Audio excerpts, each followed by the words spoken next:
Sebab itu, hendaklah dosa jangan berkuasa lagi di dalam tubuhmu yang fana. Supaya kamu jangan lagi menuruti keinginannya. Janganlah menyerahkan anggota-anggota tubuhmu kepada dosa untuk menjadi senjata kelaliman. Tetapi serahkanlah dirimu kepada Allah sebagai orang-orang yang dahulu mati, tetapi sekarang hidup. Serahkanlah anggota-anggota tubuhmu kepada Allah untuk menjadi senjata kebenaran. Sebab dosa tidak akan berkuasa lagi atas kamu karena kamu tidak berada di bawah hukum Taurat, tetapi di bawah anugerah. Jadi bagaimana? Apakah kita akan berbuat dosa karena kita tidak berada di bawah hukum Taurat, tetapi di bawah anugerah? Sekali-kali tidak. Apakah kamu tidak tahu bahwa apabila kamu menyerahkan dirimu kepada seseorang sebagai hamba untuk menaatinya, kamu adalah hamba orang itu yang harus kamu taati, entah itu dosa yang memimpin kamu kepada kematian, entah itu ketaatan yang memimpin kamu kepada kebenaran. Namun, syukur kepada Allah, dahulu memang kamu hamba dosa, tetapi sekarang kamu dengan segenap hati telah menaati pengajaran yang telah diteruskan kepadamu. Kamu telah dimerdekakan dari dosa dan menjadi hamba kebenaran. Dalam bahasa sederhana aku mengatakan hal ini karena kelemahan kamu sebagai manusia. Sebab sama seperti kamu telah menyerahkan anggota-anggota tubuhmu menjadi hamba kecemaran dan kedurhakaan yang membawa kamu kepada kedurhakaan, demikian pula kamu sekarang harus menyerahkan anggota-anggota tubuhmu menjadi hamba kebenaran yang membawa kamu kepada pengudusan. Sebab waktu kamu hamba dosa, kamu bebas dari kebenaran. Buah apakah yang kamu petik waktu itu yang menyebabkan kamu merasa malu sekarang? Kesudahan semuanya itu ialah kematian. Namun sekarang, setelah kamu dimerdekakan dari dosa, dan setelah kamu menjadi hamba Allah, kamu beroleh buah yang membawa kamu kepada pengudusan, dan sebagai kesudahannya ialah hidup yang kekal. Sebab upah dosa ialah maut, tetapi karunia Allah ialah hidup yang kekal dalam Kristus Yesus Tuhan kita. Sampai di sana yang berbahagia, yang mau mendengarkan firman Allah, memelihara dengan melakukannya. Ada sebuah kisah begini. Ada dua orang tua nih. Orang tua yang pertama, dia kaya raya. Dia mempunyai segala-galanya. Dia punya anak, anaknya semata wayang, anak tunggal. Lalu anak ini melihat betapa mengasihinya orang tuanya. Maka anak ini menggunakan kesempatan itu untuk memuaskan segala yang diinginkannya. Orang tua punya harta banyak, anaknya cuma satu, maka si anak berpikir pasti minta apa saja orang tua saya akan memberikannya. Dia melakukan semaunya. Dia menggunakan kekayaan orang tuanya itu untuk berpoya-poya, bersenang-senang dengan teman-temannya, melakukan banyak hal. Pokoknya hidup ini harus senang terus. Harus gembira. Berbeda dengan keluarga ini, dengan orang tua ini yang punya anak satu. Ada satu lagi pasangan, orang tua ini punya anak satu juga, kaya juga. Anaknya merasakan kasih sayang orang tua itu luar biasa. Dia juga tahu, pasti minta apa saja, pasti diberikan oleh orang tuanya. Tapi sikap si anak ini berbeda dari keluarga yang tadi, yang pertama. Dari kisah yang saya gambarkan yang pertama itu. Nah, anak ini justru melihat kasih sayang ayahnya, kasih sayang mamahnya itu, ia menggunakannya dengan bertanggung jawab.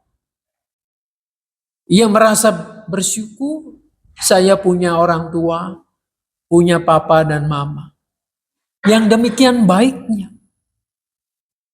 Maka termotivasi di dalam hatinya, suatu kali pasti papa mama saya akan menjadi tua. Dia akan juga cepat atau lambat meninggalkan. Maka aku harus mempersiapkan diri. Untuk apa? Untuk mengelola semua usaha yang dulu dilakukan oleh orang tuanya. Dia menggunakan kesempatan kebaikan papanya, mamahnya ini dengan betul-betul bertanggung jawab. Dia bersekolah dengan baik. Dia belajar apa saja karena ia berpikir ini adalah kesempatan yang baik yang diberikan oleh orang tuanya. Ya benar, lambat laun anak ini menjadi anak yang tumbuh dalam kedewasaan. Ia mengerti tugas dan tanggung jawab sebagai anak. Kira-kira nih ibu-ibu ya, kita mau milih yang mana sih? Milih yang tadi, yang pertama, atau milih punya anak yang kedua ini? Yang kedua, kenapa?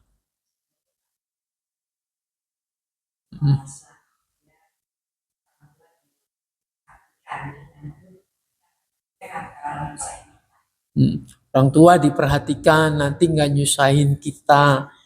Ya, kita didik anak supaya baik, balas budi gitu. Ya, mungkin juga ada terbesit begitu ya.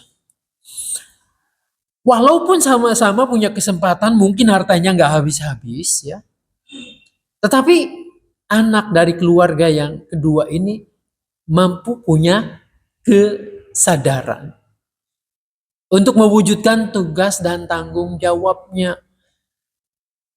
Untuk meneruskan apa yang dulu dirintis oleh orang tuanya. Nah ini sebenarnya mirip-mirip nih. Ketika orang hidup di dalam anugerah Tuhan. Kan Tuhan kita maha kaya, Tuhan kita maha baik, Tuhan kita maha pengasih, pengampun. Penuh dengan anugerah. Tapi ada orang-orang yang memanfaatkan anugerah Allah itu untuk kehidupan menyenangkan dirinya sendiri. Paulus melihat gambaran itu di Roma. Setelah ia menjelaskan tentang dosa, tentang anugerah Allah. Kurang lebih seberapapun dosamu di hadapan Allah, anugerah Allah itu jauh lebih besar.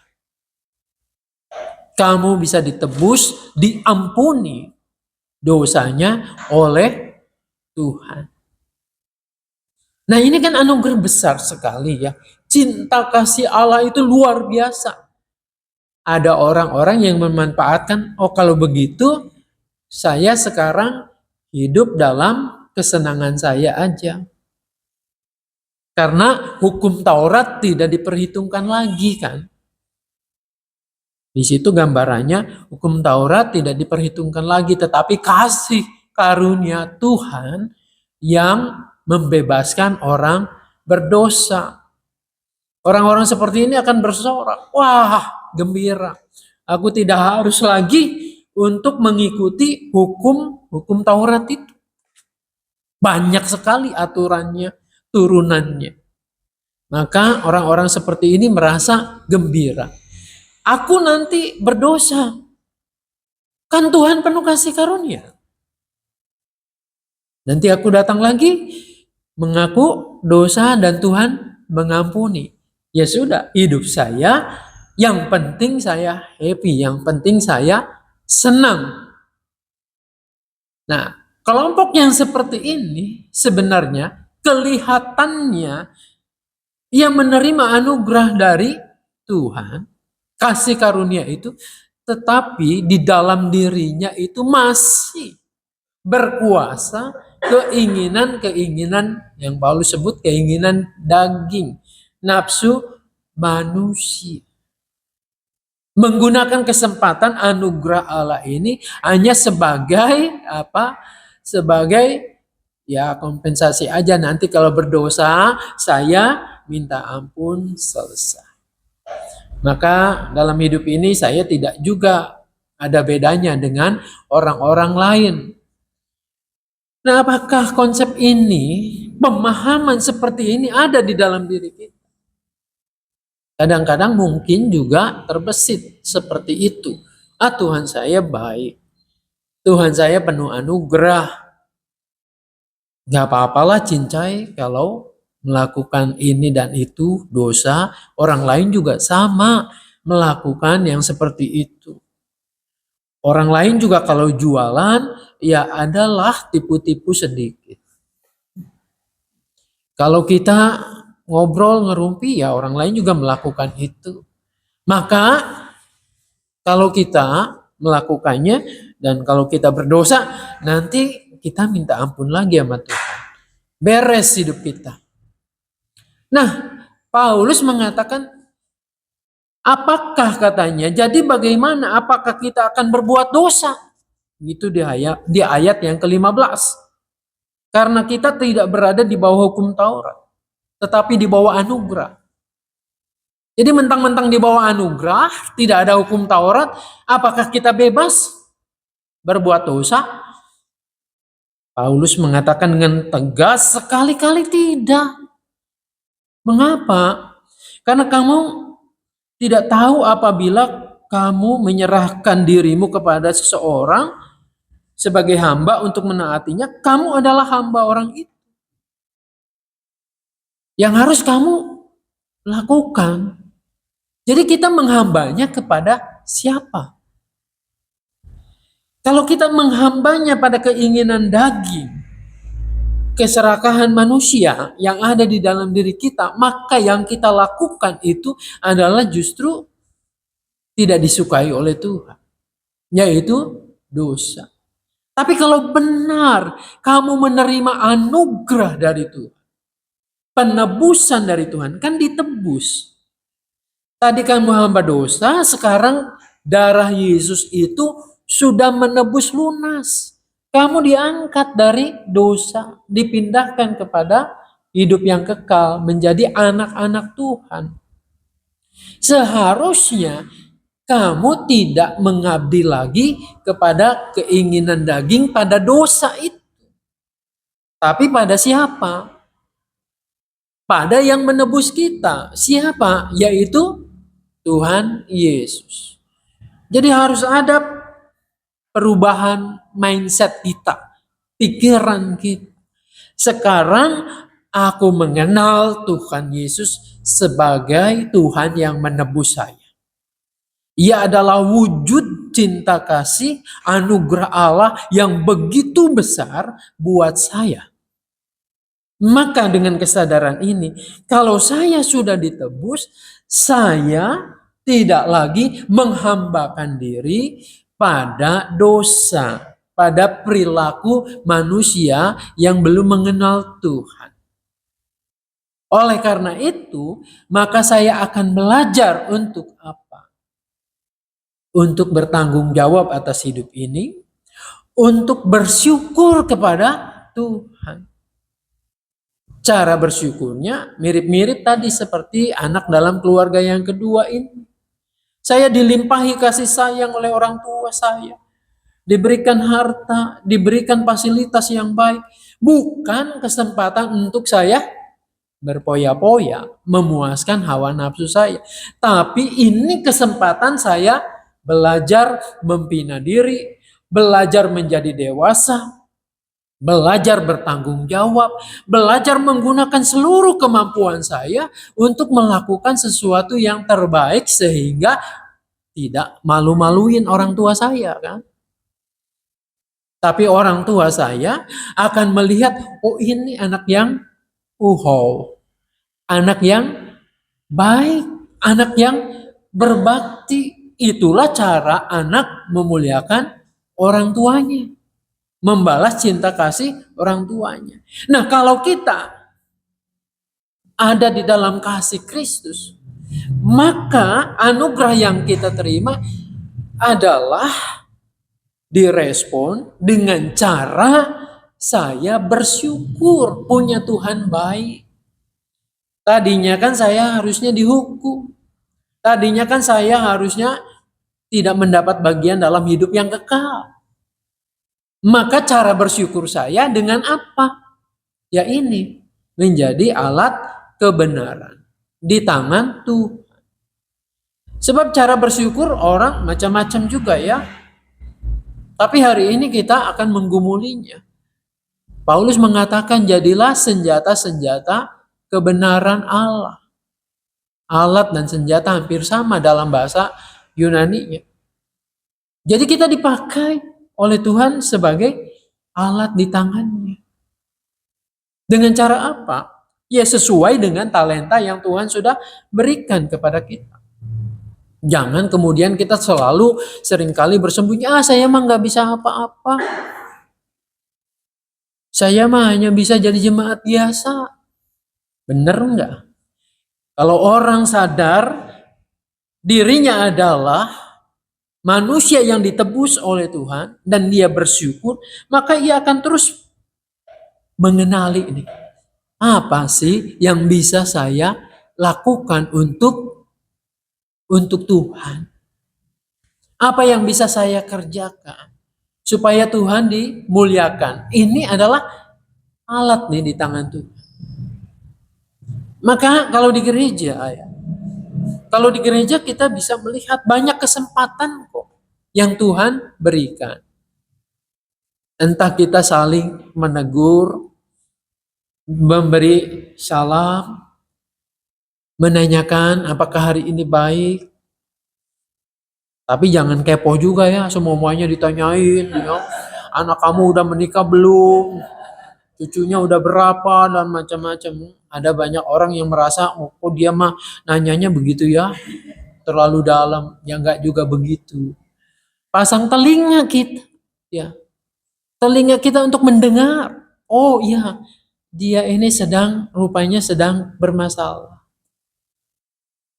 Lalu berikan perhatian. Tidak harus kepo tadi. Tapi berusaha untuk mendengar. Lalu mata kita juga sama. Kan kelihatan nih. Kalau orang datang dengan sukacita. Kalau orang datang dengan masalah. Orang datang dengan pergumulan. Itu pasti ada bedanya ya. Makin lama kita bisa makin peka terhadap kehadiran teman-teman kita. Nah di situ juga kita bisa menjadi alat di tangan Tuhan untuk apa? Yaitu untuk melihat, memperhatikan. Mulut kita juga sama. Mungkin dulu ya sebelum mengenal Tuhan, sebelum merasakan Tuhan itu memberikan anugerah penebusan buat saya, bisa jadi mulut kita itu susah dikendalikan nih. Hobinya ngomongin orang. Kalau ada kejelekan dikit, wah rasanya ditambah-tambahin enak nih ya. Jadi gosip kemana-mana. Ya. Atau kalau enggak ya, kita mempunyai ketidaksenangan terhadap orang lain. Kita ngomong, membentak dengan suara yang tinggi misalnya. Nah itu semua kita harus berpikir, apakah ini mulut saya ini pantas disebut jadi alat kebenaran? Ya kalau tidak pantas, berarti ada sesuatu kan yang harusnya berubah. Mulut sih hanya alat, tapi yang harus berubah adalah di dalam diri kita, dalam mindset kita. Kalau mindset kita, hati kita baik, maka saya yakin ucapan kita pun baik. Tuhan pernah mengatakan itu ya, apa yang ada di dalam itu ya yang dikeluarkan orang. Kalau kita melihat ya, perhatikan ucapan-ucapan kita. Yang dikeluarkan itu adalah hal-hal yang negatif, hal-hal yang pesimis, yang buruk. Berarti ada masalah nih di dalam pabriknya. Di mana pabriknya? Ini di hati kita. Ada yang harusnya diberesin, dibersihkan. Berarti kalau dalam bahasa Paulus, kita belum betul-betul terima anugerah Tuhan tuh. Kalau melihat dunia ini pesimis, ngiri terus sama orang, ngomongin orang, tidak tahan kalau orang lain berhasil, lalu melihat diri, oh saya mah menderita terus, paling susah. Kayaknya di pabriknya sini nih, di dalam kita ini ada sesuatu yang harus dirombak. Produksinya jangan itu, ya. Jadi sesuatu yang harus dibersihkan habis oleh apa? Oleh darah Yesus itu. Yaitu merasakan anugerah Tuhan. Maka yang terjadi kalau di sini baik, di sini baik. Maka yang keluar itu juga baik. Nah ini kita bisa lakukan nih. Dalam persekutuan itu di gereja sebagai alat latihan. Lalu keluar dari gereja juga itu harus diteruskan. Jadi alat kebenaran. Bagaimana orang di pasar mengenal kita? Jangan sampai para pedagang itu ngomong, janganlah sama dia mah susah. Bawel kalau nawar itu nggak kira-kira. Orang harganya 10.000 ditawar 2.000. Ada sesuatu saja yang bikin jengkel. Misalnya. Nah tampilan kita di luar gimana? Dihindari orang atau kedatangan kita dinantikan? Nah itu yang harus kita evaluasi dalam diri kita. Nah bagaimana juga dengan tangan dan kaki kita? Apakah tangan kita juga ringan? Maksudnya ringan tuh bukan main gampar ya. Tapi bisa atau mau menolong orang lain. Ada kesulitan, mari saya bantu angkat. Mari saya tolong. Nah ketika kita memperlihatkan hidup yang demikian ini, maka baik di dalam gereja maupun di luar gereja, kita menjadi alat tuh di tangan Tuhan. Alat kebenaran. Jadi jangan berpikir yang muluk-muluk, oh alat kebenaran itu kita harus orasi. Banyak. Ya. Harus memberitakan Tuhan Yesus di pasar, di mana-mana. Ya kalau sanggup sih nggak apa-apa ya. Tetapi yang harusnya kita lakukan, lakukanlah hal-hal yang sederhana yang bisa kita lakukan. Buatlah kehadiran kita itu mendatangkan berkat. Dinantikan orang. Jangan sebaliknya. Kedatangan kita disebelin orang. Karena apa? Orang tahu nih kalau dia datang nih egois nih. Dia mau menang sendiri kalau ngomong. Ya, gak bisa dikalahin. Maunya ngatur dan seterusnya. Nah ini akan sulit untuk menjadi alat di tangan Tuhan. Marilah kita gunakan ya kesempatan hidup kita. Berapa tahun lagi sih? Mungkin gak lama ya. Tapi kita melakukannya itu untuk membalas cinta Tuhan, anugerah Tuhan. Bahwa hidup ini harus bertanggung jawab, harus bersyukur, harus memuliakan nama Tuhan. Biarlah Tuhan menolong, memberkati kita semua sehingga bisa menjadi alat di tangan Tuhan untuk menyatakan kebenaran dan kasih Tuhan. Tuhan Yesus menolong memberkati kita. Amin.